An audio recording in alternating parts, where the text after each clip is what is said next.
দেখেছেন মহারাজ কত ধান?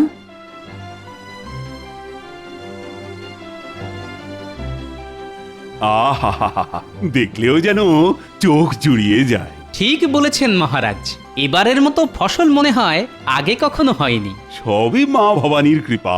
মহারাজ আমি সব প্রজাদের বলে দিয়েছি, ফসল যখন এবারে ভালো হয়েছে তখন খাজনাও আগে ভাগে দিতে হবে।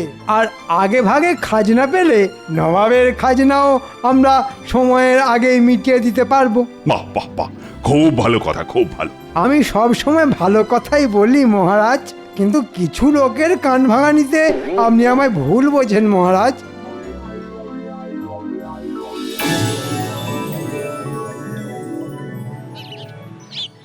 আচ্ছা গোপাল, বলো তো এটা কি ফুলের গাছ?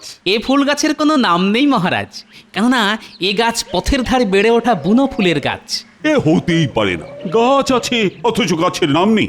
আসলে তুমি জানো না তাই বলছো। আজ তাহলে একটা কথা বলি, গোপাল অনেক কিছুই জানে না মহারাজ, কিন্তু এমন একটা ভাব করে যেন কতই না জানে।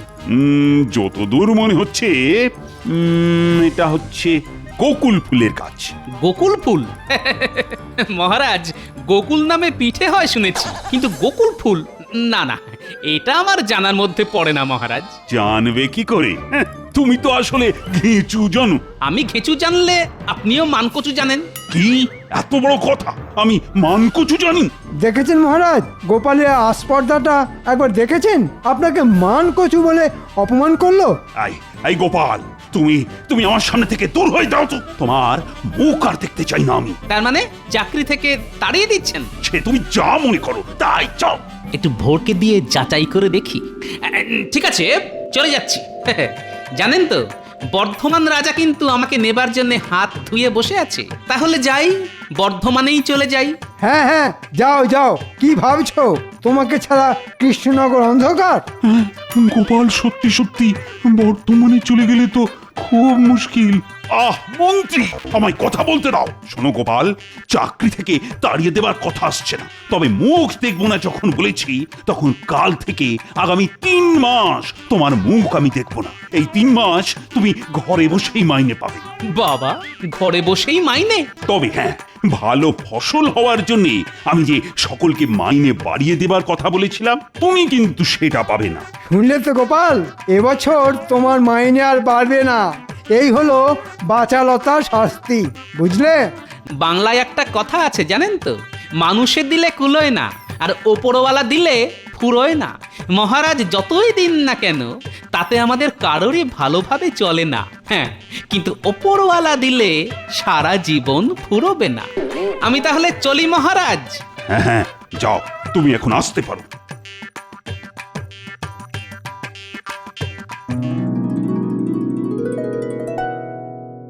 গিন্নি, ও গিন্নি, কোথায় গেলে গো? মহারাজের সঙ্গে তো বেড়াতে গিয়েছিলেন, তা এত তাড়াতাড়ি ফিরে এলে যে? আরে মহারাজ 3 মাস সবেতন ছুটি দিয়ে দিলেন। উমা, সে কি কথা গো?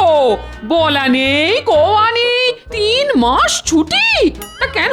তা কি করে বলবো? তা এই 3 মাস কি করবে কিছু ভেবে দেখেছো কি? কেন? খাবো দাবো আর নাতি নাতনিদের সঙ্গে খেলা করবো। দাও চাটি খেতে দাও দেখি, বড্ড খিদে পেয়েছে।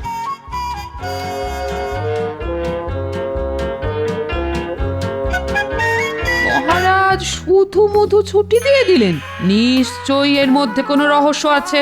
কি জানি বাবা, এতদিন ঘর করেও মানুষটাকে ঠিক বুঝে উঠতে পারলাম না। ধুর।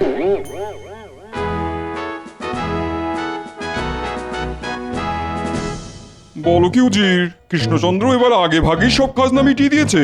তাহলে আর বলছি কি জাহাপানা, শুনলাম এবছর কৃষ্ণনগরে আশাতিরিক্ত ফসল ফলেছে, আর তাতেই কৃষ্ণচন্দ্রের এত লাফালাফি। সে তুমি যাই বলো না কেন, আমার অধীনস্থ সব রাজাদের মধ্যে ওই তো সর্বপ্রথম খাজনা পাঠালো। হ্যাঁ, তা পাঠালো, কিন্তু সেটা তো নিয়ম মাফিক। কিন্তু ভেবে দেখুন জাহাপানা, কৃষ্ণচন্দ্র কিন্তু একবারের জন্যও আপনাকে জানালো না যে তার রাজ্যের অতিরিক্ত ফসল ফলার কথা। বলুন বলুন, এটা কি অন্যায় নয় বলুন? হ্যাঁ হ্যাঁ হ্যাঁ হ্যাঁ, এটা খুব অন্যায়। আচ্ছা উজির, এই অন্যায়ের জন্য ওকে কি শাস্তি দেওয়া যায় বলো তো? আইন মাফিক তেমন তো কোনো শাস্তি দেওয়া যায় না হুজুর। তাহলে? তবে ওকে মোক্ষম রকম প্যাঁচে ফেলে, মানে ঘুরিয়ে উত্তম রকমের শাস্তি দেওয়া যায়। তাহলে আর দেরি করছো কেন? মাথা খেলিয়ে এক্ষুনি একটা মোক্ষম রকমের প্যাঁচ বের করে ফেলো। আমাকে তাহলে একটা দিন সময় দিন জাহাপানা, কালকেই এমন একটা প্যাঁচের কথা বলবো না, হাজার চেষ্টা করেও কৃষ্ণচন্দ্র সেই প্যাঁচ কেটে বেরোতে পারবে না। কৃষ্ণচন্দ্রকে নিয়ে আমার সমস্যা নেই, কিন্তু ভয় তো গোপালকে নিয়ে। ও যদি প্যাঁচ কেটে দেয়? এবার আর সেটি হবে না, দেখবেন গোপালও কেমন দাঁত ছড়কুটে পড়বে। বাবা বাবা বাবা বাবা বাবা, বহুত খুব বহুত খুব বহুত খুব। তাহলে যত তাড়াতাড়ি পারো প্যাঁচ মারো, প্যাঁচ, বুঝলে?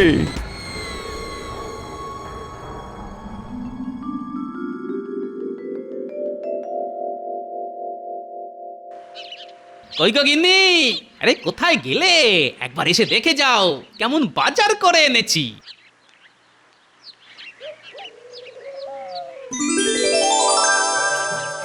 মা গো মা, কোথায় যাবো গো? ইপটে বুড়ো আজ হাত খুলে কত বাজার করে এনেছে গো। এই দেখো দেখো দেখো, থলি ভর্তি আনাজপাতি আর পাক্কা 100 ওজনের একটা ইলিশ। জমিয়ে রাখো তো, আজ নাতি নাতনিদের নিয়ে একেবারে জমিয়ে খাবো।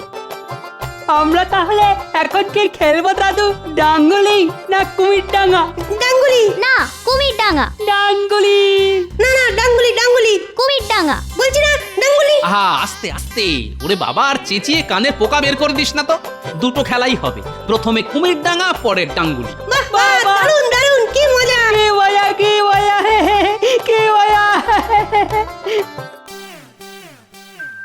কাল বললো একটা দিন সময় দিন, তার মানে আজই তো সেই দিন। কিন্তু এত বেলা হয়ে গেল, উজিরের তো পাত্তা নেই।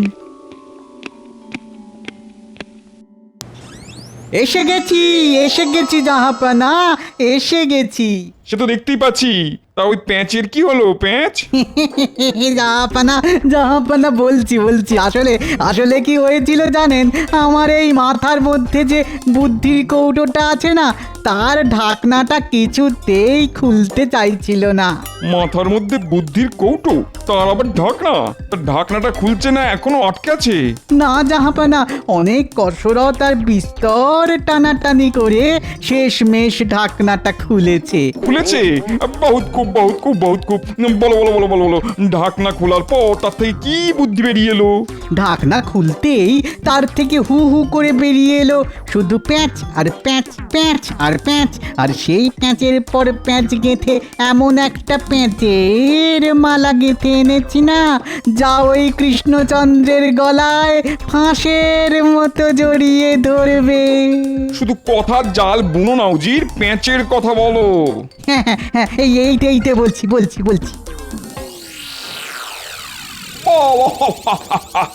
বহুত খুব বহুত খুব বহুত খুব। সত্যি উজির, তোমার পেটে পেটে তুড়ি তুড়ি তুড়ি, মাথার মধ্যে এত পেঁচ? তবে আমি হলপ করে বলতে পারি, কৃষ্ণচন্দ্র তো কোন ছাড় খোদ গোপাল অব্দি এই প্যাঁচ কেটে বেরোতে পারবে না। তাহলে নিয়ে এসো কাগজ কলম, এক্ষুনি আমার নামে পত্র লিখে কৃষ্ণনগরে পাঠাও। উড়িয়ে দাও কৃষ্ণচন্দ্রের চোখের ঘুম।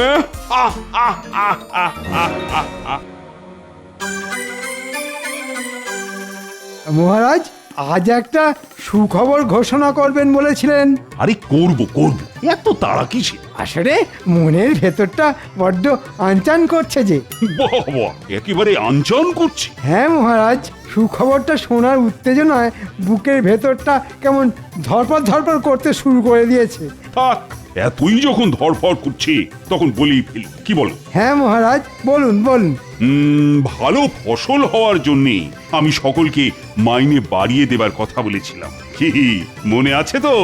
আছে মহারাজ, মনে সেই কথা, এই হৃদয়ে আছে সেটা গাঁথা। তাহলে সভাকবিকে দিয়ে শুরু করি। আর সভাকবির মাইনে বাড়লো 10 টাকা। এই বাজারে 10টি টাকা, তার যে বড় দাম। কিনতে পাবো মাছ মাংস আর যে পাকা আম। সেনাপতি, রাজবৈদ্য, রাজজ্যোতিষী আর রাজপণ্ডিত এই সকলের বাড়লো 15 টাকা করে। মহারাজের জয় হোক। বিজ্ঞানী ছুটিতে দেশে গেছে, ও ফিরে এলেই ওর বর্ধিত মাইনে আমি ঘোষণা করব।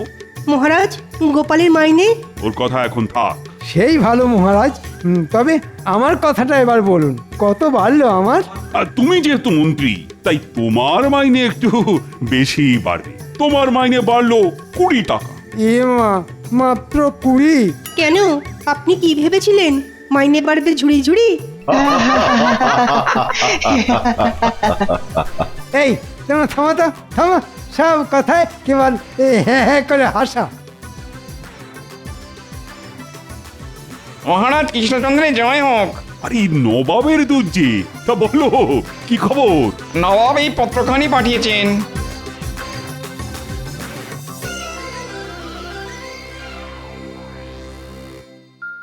হঠাৎ করে চিঠি? কিসের চিঠি রে বাবা?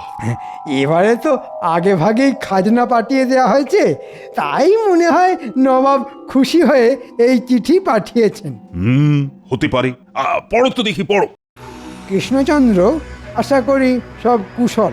বরাবরের মতো তুমি এবারেও কড়ায় গন্ডায় খাজনা মিটিয়ে দিয়েছ। এবার আবার যথেষ্ট আগে ভাগে। আমি এতে খুব খুশি হয়েছি। কি মহারাজ, বলেছিলাম না? চিঠিতে আর কিছু আছে কি? হ্যাঁ, এখনো কিছুটা লেখা আছে। তাহলে পড়ো। আমার অনেক দিনের বাসনা যে দিনের বেলাতে আমার প্রাসাদে কিছুক্ষণের জন্য হলেও যেন রাতের আঁধার নেমে আসে। দিনের বেলায় রাতের আঁধার? কি অদ্ভুত বাসনা রে বাবা। তুমি যদি খুবই স্বল্প ব্যয়ে আমার প্রাসাদে দিনে রাতের অন্ধকার নামিয়ে আনতে পারো, তাহলে অনেক ইনাম পাবে তুমি। আর না পারলে 5,000 মোহর জরিমানা হবে, আর সেই সাথে 500 বিঘা জমিও কেড়ে নেওয়া হবে, আর সেই সাথে 5 সপ্তাহের জন্য কারাবাস। হ্যাঁ, বলে কি? দিনের বেলা রাতের অন্ধকার নামিয়ে না আনতে পারলে এইরকম শাস্তি? চিন্তা করবেন না মহারাজ, চিন্তা করবেন না, ও কিছু একটা হয়ে যাবে। কিছু হয়ে যাবে মানে? বলি, লেখাগুলোর মানে কি তুমি বুঝতে পেরেছো? এই দিনের বেলা রাতের অন্ধকার নামিয়ে আনতে হবে। হ্যাঁ, তা তো হবেই। তা কি করে হবে? খুব সোজা ব্যাপার মহারাজ। প্যান্ডেলওয়ালাকে ডেকে নবাবের সমস্ত প্রাসাদের ওপর প্যান্ডেল বেঁধে দেব। ব্যাস, তাহলেই আলো ঢুকতে না পেরে দিনের বেলাতেই রাতের অন্ধকার। হ্যাঁ, কি মহারাজ, কেমন পাকাপোক্ত বুদ্ধি দিলাম বলুন? ঘিঁচু বুদ্ধি দিলে, কচু বুদ্ধি দিলে। কেন মহারাজ, খারাপ কিসের? বলি, নবাবের প্রাসাদের আয়তন আর উচ্চতা ভেবে দেখেছো? বিশাল ওই প্রাসাদকে প্যান্ডেল দিয়ে ঢাকতে গেলে ভিটে মাটি না চাঁটি হয়ে যাবে। আমার মাথায় একটা বুদ্ধি এসেছে। তাই না? তা বলো শুনি। জঙ্গল থেকে ওই বড় বড় বট ও অশ্বত্থ ইত্যাদি গাছ নিয়ে গিয়ে ওই নবাবের প্রাসাদের চারপাশে বসিয়ে দেবো। ব্যাস, আলো ঢুকতে না পেরে দিনের বেলাতেও রাতের অন্ধকার নেমে আসবে প্রাসাদে। তোমার মুন্ডু আসবে। কেন মহারাজ? গাছ দিয়ে প্রাসাদের ধারগুলো না হয় ঢাকলে, কিন্তু প্রাসাদের মাথাটা ঢাকবে কি করে? তা মাথা দিয়ে আলো ঢুকবে না? হ্যাঁ, ওই মাথার কথা তো খেয়াল ছিল না। ঠিকই তো। বিপদের সময় তো কোনো কিছুরই খেয়াল থাকে না তোমাদের। অপদার্থের দল সব। যাও যাও, সকলে বাড়ি যাও তো, আজকের মতো রাজসভা বন্ধ। ও হ্যাঁ, যতদিন না নবাবের এই ঝামেলার ফয়সালা হচ্ছে, ততদিন কিন্তু কারো মাইনে আর বাড়ছে না। যা হয়ে গেল।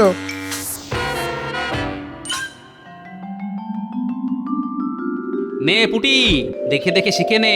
ঝোলের আলু হবে লম্বা, আর ডালনার আলু হবে ডুমো ডুমো।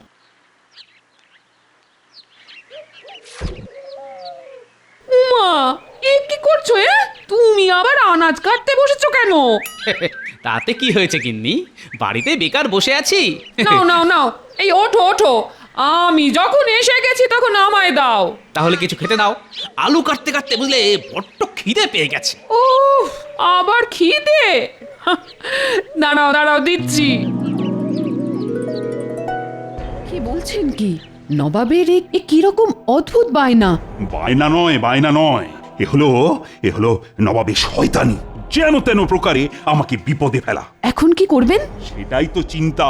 একবার গোপালকে ডেকে পাঠালে হয় না? গোপাল? না রানী, তা হয় না। আমি 3 মাস ওর মুখ দেখবো না বলে দিয়েছি। কিন্তু গোপাল ছাড়া এ বিপদে আর বাঁচাবে কে? ঠিক আছে, ব্যাপারটা আমার উপর ছেড়ে দিন। জানি না কিভাবে এই বিপদ থেকে পরিত্রাণ পাবো। উফ, কেন যে গোপালের মুখ দেখবো না বলে ফোন করে বসলাম। উফ।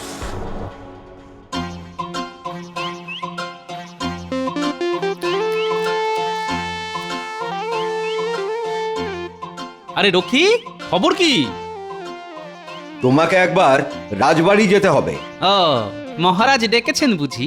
মহারাজ নয়, রানীমা বললেন খুব দরকার। হঠাৎ করে রানীমা ডেকে পাঠালেন কেন? ঠিক আছে, তুমি যাও, আমি মুড়িটা খেয়েই আসছি।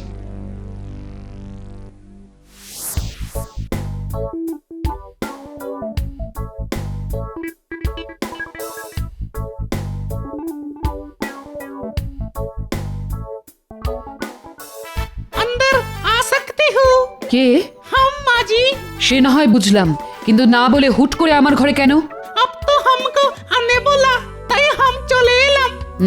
হিন্দি বলার মধ্যে যথেষ্ট গন্ডগোল আছে। আচ্ছা পরিষ্কার করে বলো তো তুমি কে, না হলে আমি কিন্তু রক্ষী ডাকবো। আরে গোপাল, আগে কিন্তু এভাবে বোরখায় মুখ ঢেকে কেন? কি করব বলুন, মহারাজ আমার মুখ দেখবেন না বলে দিয়েছেন, তাই তো বোরখায় মুখ ঢেকে এসেছি। মুখোমুখি হলে যদি আবার তাড়িয়ে দেন। কিচ্ছু দেবেন না। শোনো গোপাল, বড় বিপদে পড়ে তোমায় ডেকেছি গোপাল। দিনের বেলা রাতের অন্ধকার, বাবা এবার তো বড় চিন্তার কথা। চিন্তা বলে চিন্তায় তোমাদের মহারাজের খাওয়া ঘুম সব বন্ধ হয়ে গেছে।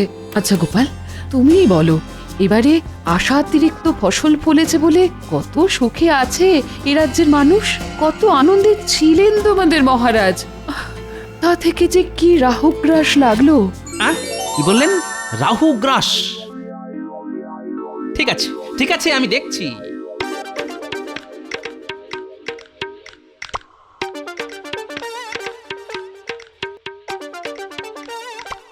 রাজ্যতীষী বাড়ি আছেন নাকি? আরে গোপাল যে, এসো এসো এসো এসো, ভেতরে এসো, ভেতরে এসো।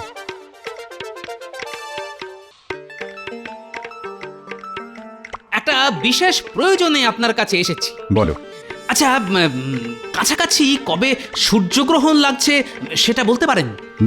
দাঁড়াও একটু বসো, আমি একটু পঞ্জিকাটা নিয়ে আসি। হ্যাঁ,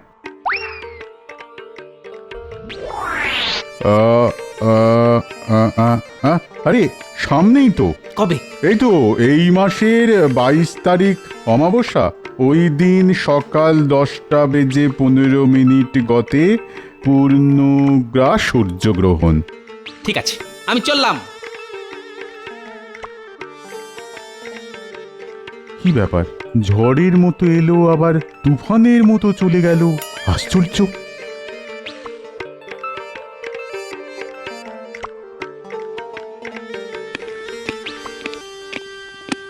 গোপাল, আমি আমার কথা ফিরিয়ে নিচ্ছি। তোমার কাছে আমি ক্ষমা প্রার্থী। আমাকে বিপদের হাত থেকে রক্ষা করো গোপাল। রানীমা পেয়ে গেছি। পেয়ে গেছো? হ্যাঁ, শুনছেন মহারাজ, গোপাল উপায় পেয়ে গেছে। কি উপায় পেয়েছো শুনি গোপাল? এখন কিছু বলবো না, ভেলকি যা দেখাবো তা একেবারে নবাবের প্রাসাদে গিয়ে। আপনি শুধু নবাবকে জানিয়ে দিন এই মাসের 22 তারিখ আমরা মুর্শিদাবাদ যাচ্ছি।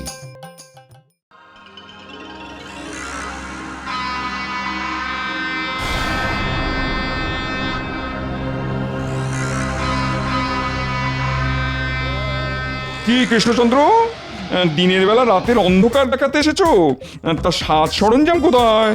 আছে হুজুর, সব ব্যবস্থা আছে, সময় এলেই দেখতে পাবেন। দেখতে পেলেই ভালো, আর তা না হলে কৃষ্ণচন্দ্র আর কৃষ্ণনগরে ফিরে যেতে পারবে না, সোজা গিয়ে ঢুকবে আমার কারাগারে।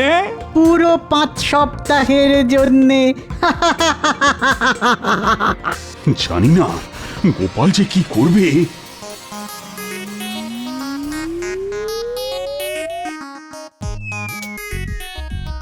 আরে ঘরের ভেতরে সব অন্ধকার হতে শুরু করে দিল যে। হ্যাঁ তাই তো।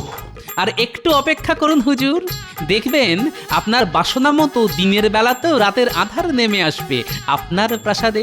এ কি এই সারা ঘর তো অন্ধকার হয়ে গেল গোপাল, এটা তুমি কি করে করলে? আমি কিছুই করিনি, যা করেছে রাহু, কারণ বাইরে যে পূর্ণগ্রাস সূর্যগ্রহণ শুরু হয়ে গেছে। পূর্ণগ্রাস সূর্যগ্রহণ? কই দেখি।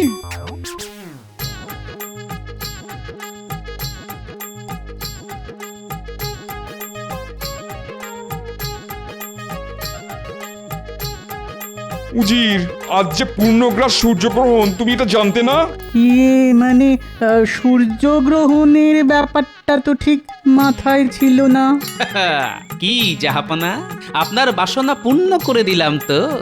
না, তুমি কি করে পূর্ণ করলে? সূর্যগ্রহণ তো একটা স্বাভাবিক ব্যাপার। মানছি আপনার কথা, কিন্তু আপনার অস্বাভাবিক বাসনাকে চরিতার্থ করতে প্রকৃতির স্বাভাবিক ব্যাপারটাই যথেষ্ট নয় কি? তার উপর স্বল্প ব্যয়ে শুধু না, একেবারে বিনামূল্যে। তোমাদের বোকা বানাতে চেয়েছিলাম, কিন্তু গোপাল তুমি তো দেখছি আমাকে পুরোপুরি বেকুব বানিয়ে দিলে। উজির, আজ্ঞা করুন জাহাপানা। দুটো কাজ করতে হবে তোমায়। প্রথমত কৃষ্ণচন্দ্রের জন্য ইনাম নিয়ে এসো, 5,000 মোহর আর 500 বিঘা জমির দলিল। আর দ্বিতীয় কাজ? এরপর দূর হয়ে যাবে আমার চোখের সামনে থেকে। বারবার তোমার বুদ্ধিতে চলে গোপালের কাছে আমি পদে পদে হেরেছি। কি দাঁড়িয়ে আছো কেন? যাও। কৃষ্ণচন্দ্র, গোপালকে আমায় দিয়ে দাও। ওর মতন বিচক্ষণ বুদ্ধিমান যদি আমি পেতাম। সেটা কি করে সম্ভব জামাপনা? গোপাল যে আমার প্রাণ, প্রাণ চলে গেলে আমি বাঁচবো কি করে?